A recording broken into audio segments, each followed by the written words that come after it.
DRDO की बड़ी उपलब्धि। रक्षा अनुसंधान और विकास संगठन डीआरडीओ ने रक्षा क्षेत्र में आत्मनिर्भरता को गति देते हुए 1.30 लाख रुपए करोड़ के स्वदेशी हथियारों को मंजूरी दी। दिल्ली के लिए नया रोड मैप।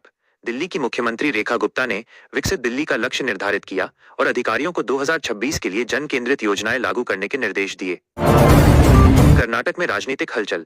कांग्रेस एमएलसी के दावे के अनुसार 5 जनवरी के बाद कर्नाटक मंत्रिमंडल में बड़े फेरबदल की संभावना है। बल्लारी में तनाव। कर्नाटक के बल्लारी में बैनर विवाद को लेकर भाजपा और कांग्रेस समर्थकों के बीच झड़प, पुलिस ने स्थिति पर काबू पाया। दिल्ली दंगों पर चर्चा। 8 अमेरिकी सांसदों ने यूएपीए के तहत जेल में बंद उमर खालिद की जमानत और समय पर सुनवाई की मांग की। भ्रष्टाचार पर कार्रवाई।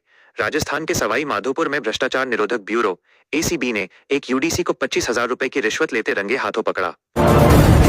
शोक संवेदना। रक्षा मंत्री राजनाथ सिंह ने बांग्लादेश की पूर्व प्रधानमंत्री खालिदा जिया के निधन पर बांग्लादेश उच्चायोग जाकर शोक व्यक्त किया। अफगानिस्तान में प्राकृतिक आपदा।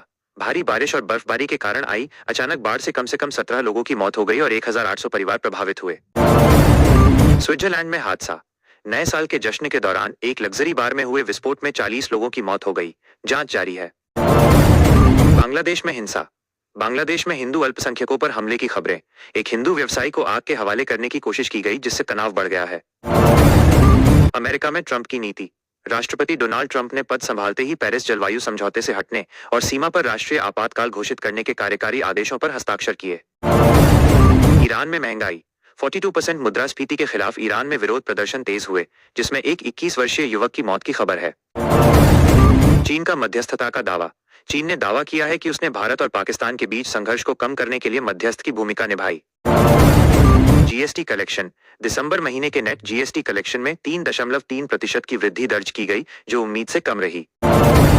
एलपीजी के दाम बढ़े। कमर्शियल एलपीजी सिलेंडर की कीमतों में 111 रुपए की बढ़ोतरी हुई, हालांकि घरेलू सिलेंडर के दाम स्थिर हैं। शेयर बाजार। सेंसेक्स और निफ्टी ने 2025 का अंत रिकॉर्ड ऊंचाई पर किया। निवेशकों को 2026 से काफी उम्मीदें हैं। केंद्र सरकार ने छोटे और मध्यम निर्यातकों के लिए क्रेडिट गारंटी योजना सीजीएसई को क्रियाशील कर दिया है। कॉस्मेटिक मार्केट में दबदबा। कैटरीना कैफ के मेकअप ब्रांड का कुल कारोबार 350 करोड़ रुपए तक पहुंचा, जो भारत के टॉप ब्रांड्स में शामिल हो गया है। 19 सुपरमून 2026।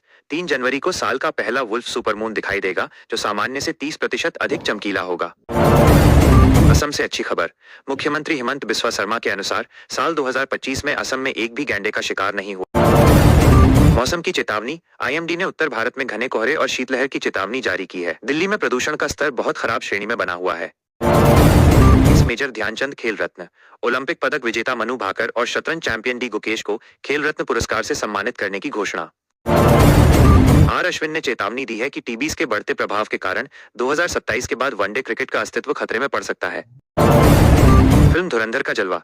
रणवीर सिंह की फिल्म धुरंधर 2025 की सबसे बड़ी हिट बनी और 25 दिनों तक लगातार डबल डिजिट कलेक्शन करने वाली पहली हिंदी फिल्म बनी। बीटीएस की वापसी।